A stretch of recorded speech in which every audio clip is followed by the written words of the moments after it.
Yes, LJ. All right, thank you everyone for being here today. I welcome you.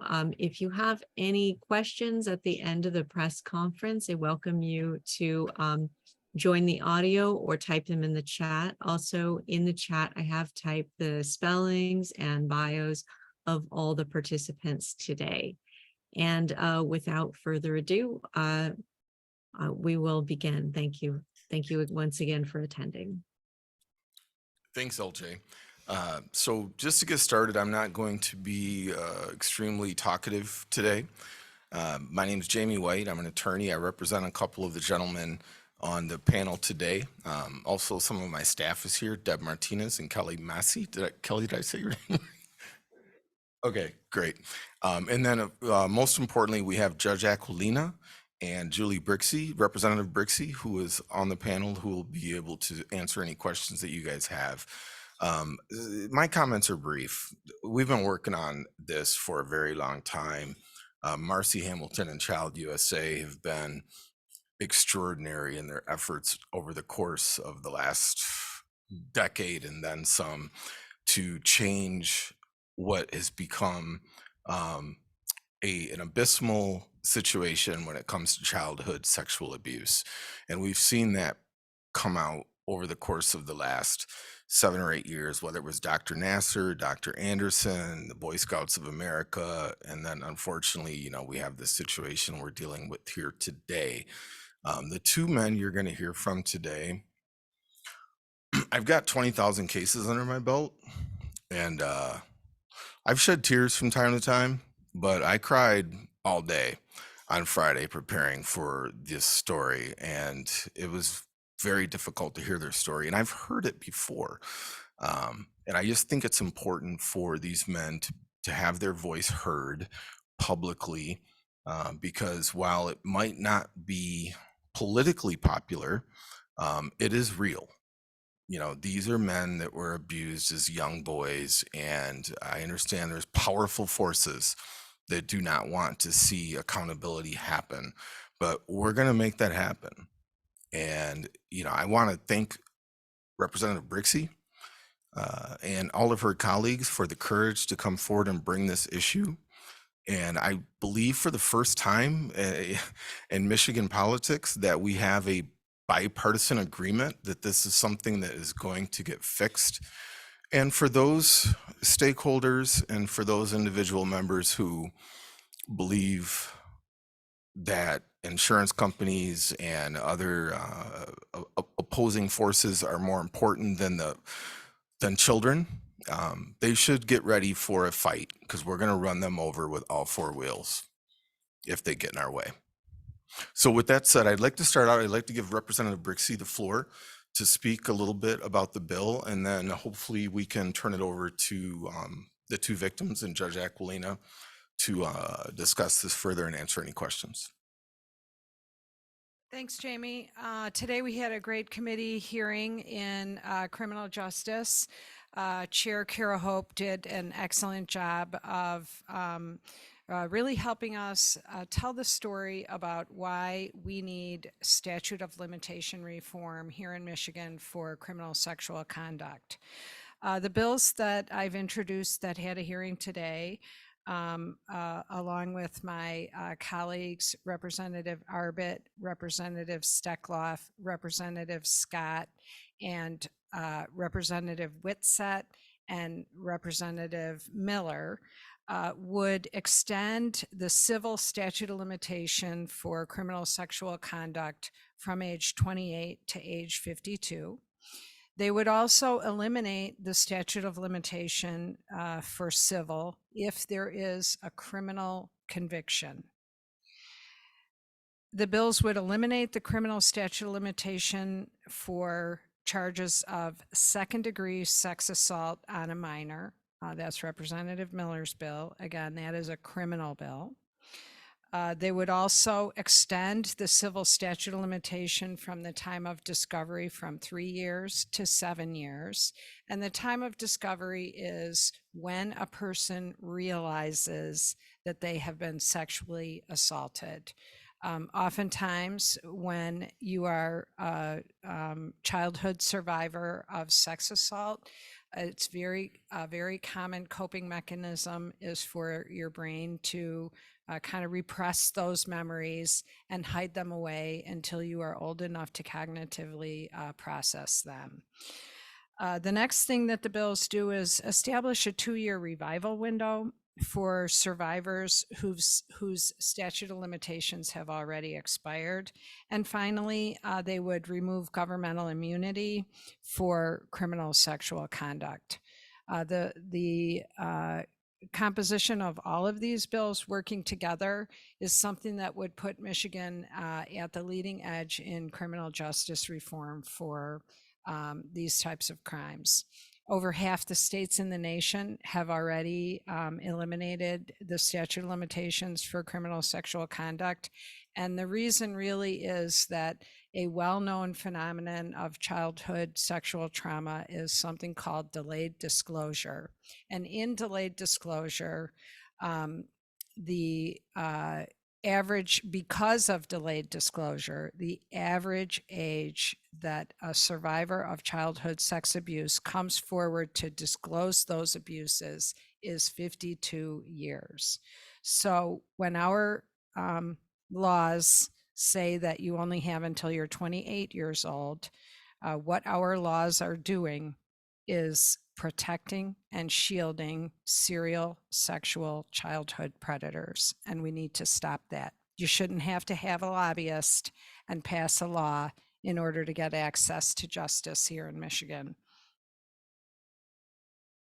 Thank you, Representative Brixey. Appreciate you and all the efforts you've put into this. You truly have been a hero in this process. I think this is like the 5th or 6th year that you've been cracking at this, and congratulations to your efforts. With all due, Judge Aquilina, do you mind speaking to this a little bit? Sure. Well, thank you, Representative Brixey and Jamie and your team. This is an important package of bills because the statute of limitations does not pick up everybody. And I think there should be no statute of limitations, but it's a really good start to open the discussion. And I think that rape in any form is murder of the soul. And so like murder, there should be no statute of limitations. And when we're looking at governmental immunity, there should be none because we can't allow immunity to shield professional predators so that they become that government becomes a co-conspirator to predatory behavior, because technically what happens with Dr. Anderson, with Nassar, with the Boy Scouts, the Girl Scouts, the churches, with all of these professions who have been enablers and bystanders, and they claim immunity, they are partnering with predators. And we have to stop the partnership with predators and say that there is no immunity and that we will not abide by anybody shielding a predator, because when we do that, we are allowing permissive predatory behavior. We have to stop that. We have to say no more predatory behavior, and that if you are a predator, you are going to be accountable. And if you are an enabler, you're going to be accountable. If you're a bystander and you do not report, you're going to be accountable. And sadly, the only thing that people recognize in this world is money. So if we have to hit people where it counts, money, then the civil suits, there shouldn't be a statute of limitation. There needs to be accountability by dollars. And sadly, if someone needs to be behind bars for life, then they need to be behind bars for life. What I see, and you can zoom into my court or any court in the nation, when you have these predators, there's not one victim. Behind every predator, there are multiple victims. They leave a trail of victims behind. And this package of bills is a start to say no more victims. We value the lives of our children. We value the lives of people. It's safety of our children over money, over medals, over everything. So I think this package of bills is a really good start, and I commend the Michigan legislature. I commend Jamie, you and your firm and your people to start the conversation. We're not going to allow gaslighting and grooming. We're not going to allow professionals to say, well, this was medical, this was, this was the church, this was how we operate. We're not going to do that anymore. We're going to clean everything up, protect children, and it stops now. If we cannot protect our children, we are not protecting the future of this country. Thank you, Your Honor. You've been an extraordinary advocate, and your role is not only a judge, but is an advocate for children. I know you're a mother of 5. 5. I don't want to put your business out there, but as parents, we all can relate to the idea that we need a safe community, and you've been an extraordinary advocate, you and Representative Brixey, and this is a problem that we cannot compromise on. So before I introduce the 2 gentlemen who have not gone publicly yet, they're going to very shortly and tell their story and answer questions as appropriate. I do want to say, as I hear some of the skeptics talk about this legislation and the sky is falling and, the reasons that this can't happen, some of the Miss Hamilton talked about this to some degree, and I believe she's going to be available on Facebook to answer questions as well. Marcy Hamilton from Child USA.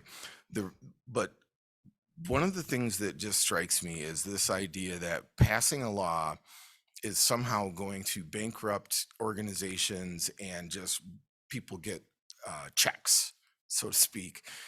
We're not asking for that. We're just asking for access to the courts. That's it. Just open the front door and let us have access to the courts. We still need witnesses. We still need evidence. And if that doesn't exist, we have a very competent jury system that will address that issue. But all we're asking for is that we don't have a technicality. In the hearing that we saw earlier, there was some discussion about property cases having a statute of limitations. The statute of limitations for a contract case in the state of Michigan is 6 years. 6 years. And up until 2018, you had 3 years to bring a claim for sexual abuse. There's just a absolute incompatible existence when you look at those 2 things. I can not pay you for painting my house, and I have 6 years to avoid that claim. But if I rape you as a child, at least until 2018, I had 3. And as we sit here today, it's the age of 27. Those 2 things just don't match in my mind, and I don't think they match in the mind of most common sense Michiganders. So with that said, I do want to introduce, I guess we'll start with Greg. Greg, if you don't mind sharing your comments, and Actually, we and have, then would we like to go to Marcy Hamilton first, or would we like to go to Greg at this time? yeah, no, Marcy's let's standing if by. Marcy, let's do Marcy if she's on the line. Absolutely, She is, she's standing by. sounds good. Marcy, can you start your video, please?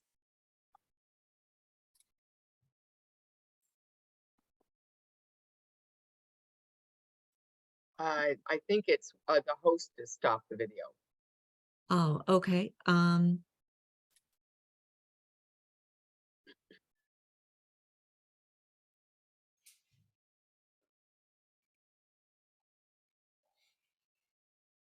Pardon me. Okay, I'm sorry for the delay. I'm going to straighten out the video issue, and Brian, if you are ready to begin, please do while we're working on the video issue. Thank you.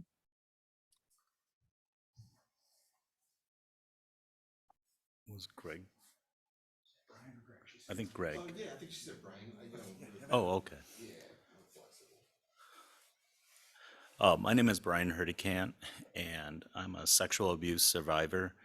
I was sexually abused at the age of 13 by a priest who came to our home to make funeral arrangements for my middle brother, who was a year older than me. And at that point was his entrance into our family. He would come by after the funeral, about a week or two after, see how the family was doing, stop by. He gave my parents some baked goods that he had baked, and talked to my family, talked to me, found out what I was interested in and things. And one of the things that I really enjoyed was space and flying. And he happened to be a private pilot. And he asked my parents if it would be okay if I could go on a plane ride with him. So our first flight was to Kalamazoo. He actually, once we got up in the air, let me take control of the planes. And at 13 years old, that's pretty amazing to being able to fly. After that, started hanging out a little bit more, going over there on Friday or Saturdays. The church is about 5 blocks from my house. So I'd pop on my bike and tell my parents I'm going over to Father Novak's. And they loved that. They thought that was the greatest thing, that I'm hanging out with a priest, somebody who's looked up very highly in the community and very well trusted. After a few times going over there, he talked to me a little bit and asked me about maybe working at the church as a student during school years and then full-time in the summer. And I said, well, it sounds kind of interesting. I could make a little bit of money. And then at that point, he kind of, maybe about 2-3 weeks later after that, he had me go into his bedroom and sit in a chair, and he held a candle in front of my face and told me to focus on the flame. He lit the candle and told me to focus on the flame, get real relaxed, and just telling me to take nice deep breaths and things. And I remember this, and we did that a couple of times. And then after that, he would have me come over, lay on the bed, thinking that laying down would make me more relaxed. And he broke out this bottle of lotion. I don't know what it was, but it had this tobacco smell. And every time I talk about this, I can smell this tobacco smell. It never leaves my mind. And he started massaging my chest and down to my abdomen and things. And I stripped down to my underwear. He thought that would be comfortable if I took off my pants. And of course, he's there in his attire, his priest collar and his black shirt, looking down on me. And I trusted him. I didn't know really what was going on, but I trusted him. And then he said, well, maybe if we go further down to your growing area, we can even make you more relaxed. And he wasn't asking me a question. He was just telling me what he was going to do. And I felt like I was frozen, like my arms were at my side. I was looking straight up at the ceiling, and I could kind of see his face. And then his face would disappear. And then that's when, I don't want to really go into the details, but he would start performing basically oral sex on me, amongst other things, rubbing up on me. And we did that. He did that numerous times. I would go over there. Sometimes it wouldn't happen. Sometimes it would. Sometimes it's twice a week. Sometimes it'd be 2 weeks would go by. And then eventually, once I became employed with the church, I was there. And afterwards, I would go around with him to different parishioners, would invite him over for dinner. He would take me. He would take me to the Metropolitan Air Club, which he belonged to. I would go to their annual meetings. He would take me to the parish council board meetings. And he would invite me over after work saying, oh, well, you can just bring clothes and you can shower here. And I would go into his bedroom. Attached or adjacent was the shower, and I would shower, and never was a towel there. I always had to ask for a towel. And he would make the comment, nice. And from that point, I would get dressed and we'd be off and doing things. And usually we'd come back and something may happen, something may not. It just depends. But a lot of times, even after that, on Friday or Saturdays, I was going over there. We would watch movies. I had access to any beverages. He said, there's pop, there's beer in the fridge. I mean, a 13-year-old offering me beer, I never took it, but he had candy. We'd order pizza. Just kind of like hang out, talk. He helped build, I wanted to get my parents a really nice gift for their 21st wedding anniversary. And of course, working at the church provided me funds to buy him a fairly what I think a nice gift. So I bought him a grandfather clock, and this clock was a kit. And Father Jim had built one before, and he said, well, we can build this one together. So when we took it, when the clock was finished, both he and I took it over to my parents. My parents thought that was great. I worked on a project with the priest. Just, thought that was the greatest thing. But I can tell you this much, throughout all of that, and going through high school, I feared going into the locker room gym class. I didn't want to go to school.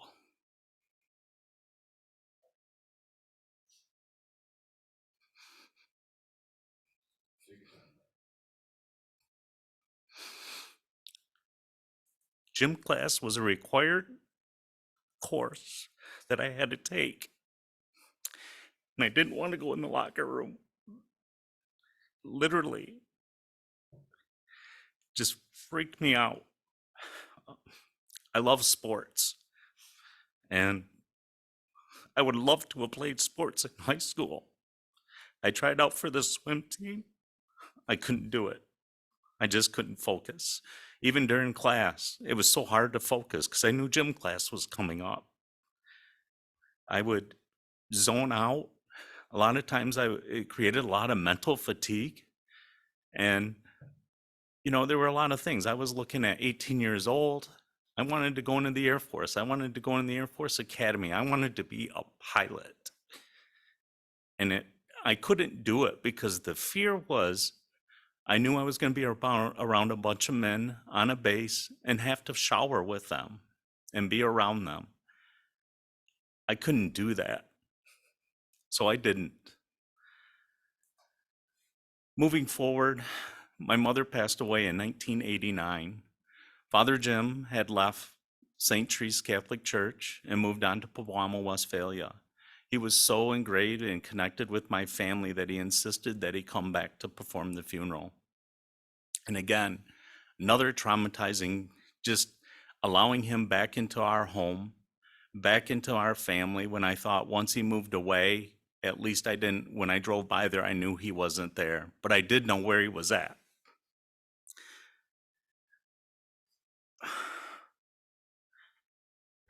He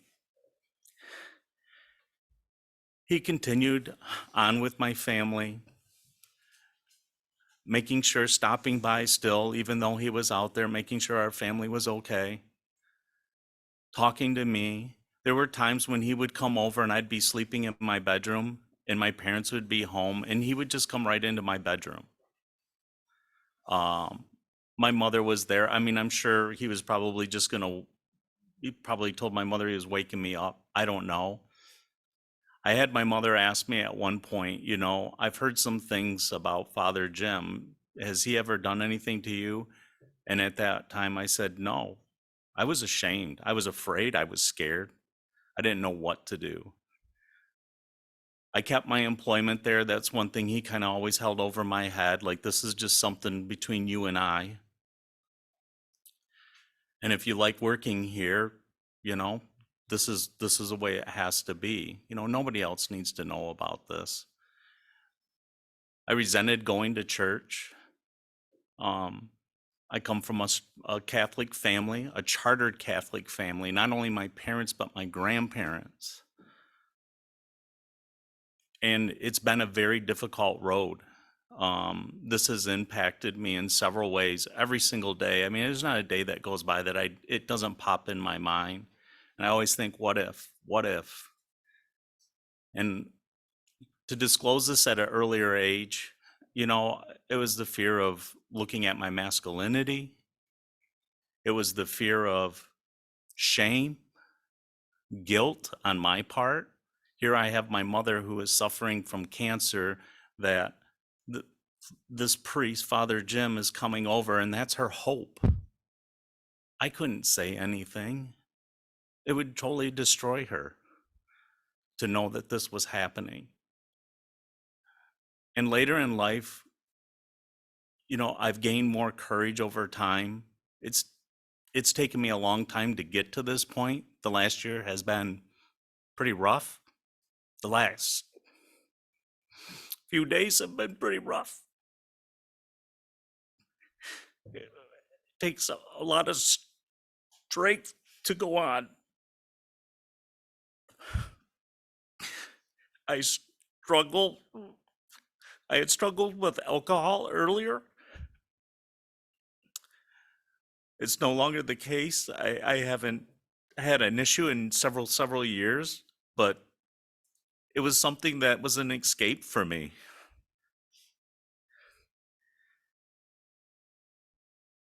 And now moving forward, if I can talk a little bit about the legislation, it's so important that us survivors, that we're victims, have a voice.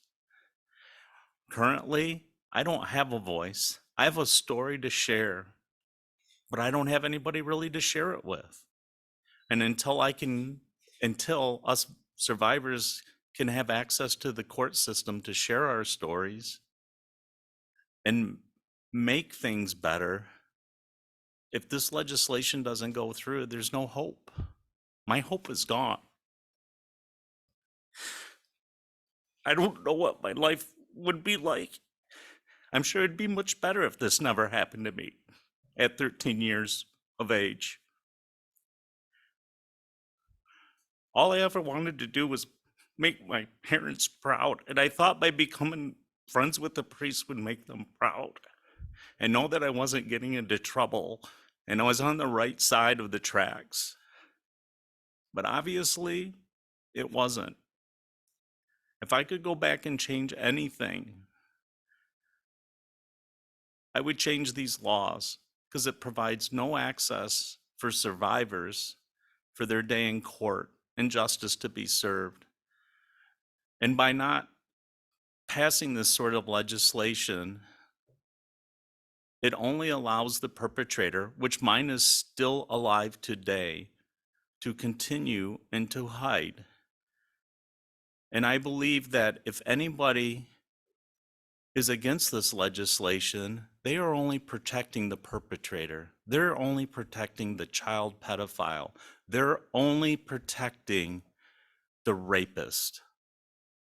That's what we're talking about here. We're talking about a rapist. And I'm sure, and I know for a fact, I am not the only one. And I hope that with the passage of this legislation, it gives victims and survivors like me and like others the opportunity to share their story and to have their day in court. Again, we have a story to share, but we are silenced. Thank you, Brian. Greatly appreciate that. Greg, do you mind sharing some thoughts as well? Yeah, If you're thank you. comfortable. Thank you, Jamie. Yeah. This is my first time sharing this story publicly, and so I'll stick to my script here, but I'll just first say that after a lifetime of being on defense, thanks to Jamie and everyone else here, this is kind of the first step of going on offense. And as hard as it is, it feels good to be fighting back at least a little bit. So my name's Greg D'Alessandro. Beginning in the 4th grade, I was raped on multiple occasions by 2 Catholic priests while attending St. Joseph's School in Lake Orion and attending a Catholic youth conference at the Renaissance Center in Detroit. Anyone who grew up Catholic knows priests are the most powerful and respected people in our communities. Their attention was precious. I was grateful to have it, at least at the start. Their words, actions, and wishes were not to be questioned. I came from a supportive, loving Catholic family. I did well in school, not so much in sports. Had good friends. I had 2 older brothers, and thanks to them, I was pretty mature for my age. If there was a kid capable of blowing the whistle on these guys, it should have been me. I had the right background, the right support system, and like the vast majority of victims, I kept my mouth shut and was left to process this alone, not even through puberty. For a long time, I was angry with myself for not coming forward. I felt guilty because I knew other kids were harmed after me by the same at least one of the two priests. I still struggle with that. But it helps me today to remember that if I wanted to bring justice to my abusers then, under Michigan law then, which isn't really all that different now, here's what I would have needed to do all before I finished high school. One, I would have needed to get past the threats of spiritual and social doom, both direct and implied. I'd have to find a way to tell my parents what had happened. And I'd have to find a way to navigate the legal system, knowing that anyone outside of my family, or at least a lot of people outside of my family, wouldn't believe me. So bowing to the priest's threats, I didn't tell anyone. Processing the trauma got so overwhelming, I became physically ill. The year the abuse stopped, I was diagnosed with Crohn's disease and was hospitalized multiple times before I finished the 9th grade. Not long after that, like many or maybe most other victims, my body repressed the memories that were too difficult for my conscious memory to bear. Over the next 20 plus years, I played what I call a shitty hand pretty well. I did well academically, professionally, and personally. I owned a business, started a family, and was happily married. But sadly, those memories didn't stay bottled up. The trajectory of my life changed forever as I remembered that I was hurt so badly by God's representatives on earth. At first, I tried to bury the memories again, but that didn't work. So I spent hundreds of hours in therapy doing the work to piece together what had happened and just trying to become the adult version of that happy, assertive, sensitive little boy.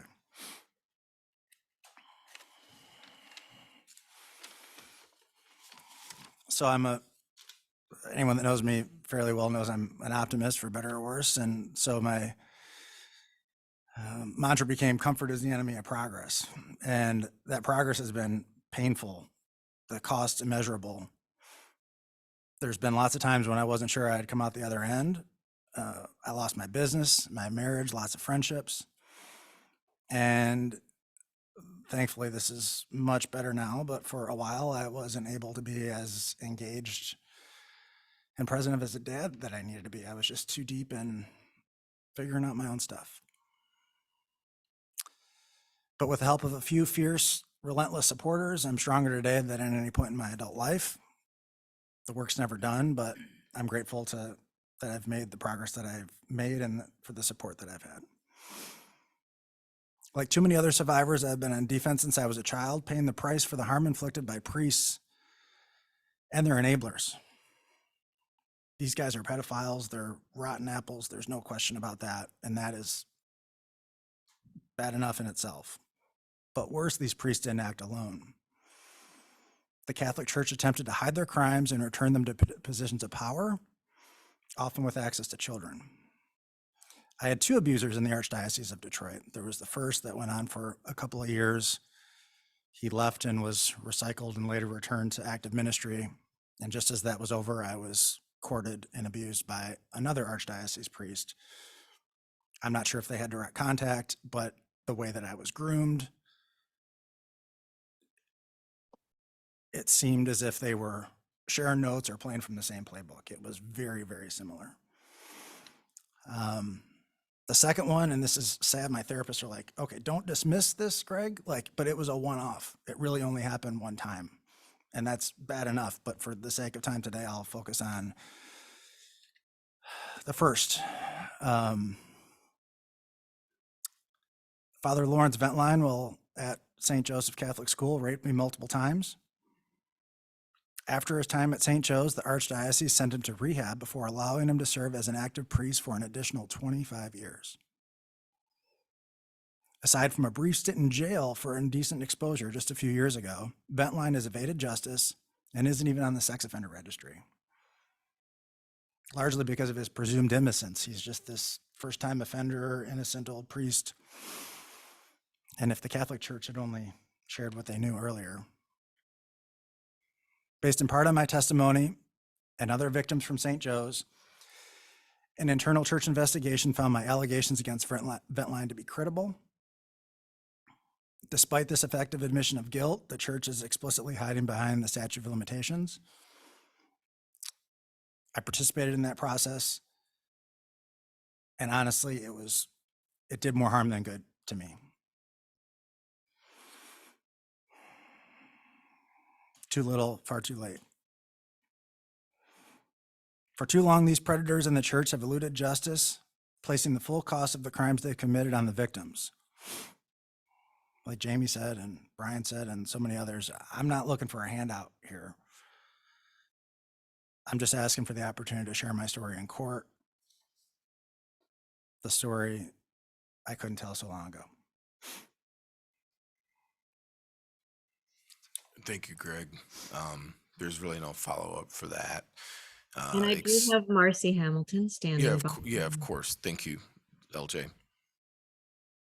So let me just say, those two moving stories are really, they're the reason that we work so hard on statute of limitations reform at Child USA. The Catholic stories in particular are some of the most numerous stories in the United States.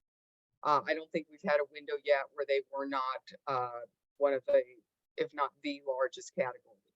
So for the reporters, just let me provide some overview for what's going on around the United States to put Michigan into context, because I think that's really important for both Michigan to understand, but for the voters in Michigan. So here's the issue. Michigan already passed a window. They passed a window for Larry Nassar's victims. It was the shortest window ever passed. It was the only one that was limited to one perpetrator. I testified in favor of that bill, and at one point it was a full window. When it was shut down to just the Nassar survivors, I really was sad for the many Catholic survivors who had contacted me and others from sport and extracurricular activities. So let me just say, in the rankings so far, Michigan, the sky has not fallen. They've already had a window, but for the moment, they have a solid D as with respect to the rest of the country. If you have my testimony on page 7, we rank their civil statute of limitations around the country. There was a time when they had the shortest statute of limitations ever in the entire country, age 19. Right now, they're still in the 20s.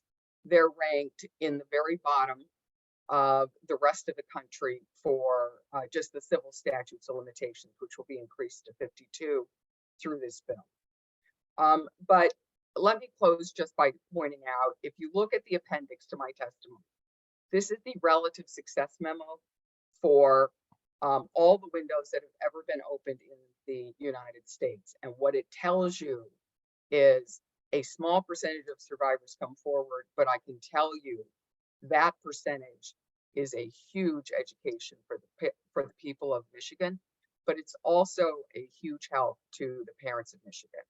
Parents are the ones who are going to be the most angry when they find out about the hidden predators that their children already know. So thanks so much. And thanks, Jamie. Yeah, thank you, Marcy. I appreciate it. So I just want to reiterate that this is something that, we're pretty invested in. And, for all the stakeholders out there, I hope they pick their battles carefully, because getting on the wrong end of this one, we're not compromising. Ask Pam Hornberger how that worked out for her. Any questions for anybody?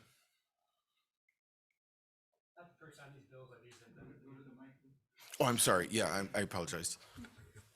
This isn't the first time bills to expand or remove the statute of limitations have been entered. What's the optimism level, I guess, from you, and whether these ones have a different shot? Yeah, that's a great question. So what Ms. Hamilton speaks to in 2018, we were actually intimately involved with, working with Senator O'Brien at the time.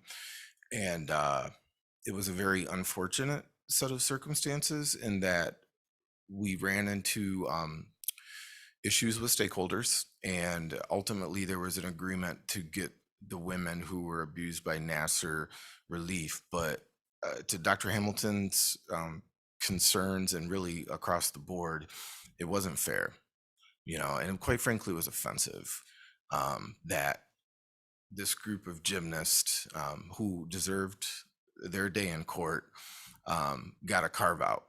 And, you know, the Catholics, and even in light of what we just went through with the University of Michigan, the African American men, you know, there was a threat of legislation, but it never came to fruition that ultimately led to a settlement. But I think to the two gentlemen on the panel, and quite frankly, the thousands of victims, you know, it's very difficult to explain to them why the legislature chose to carve out for these women. And I was there, I saw it, I watched it, and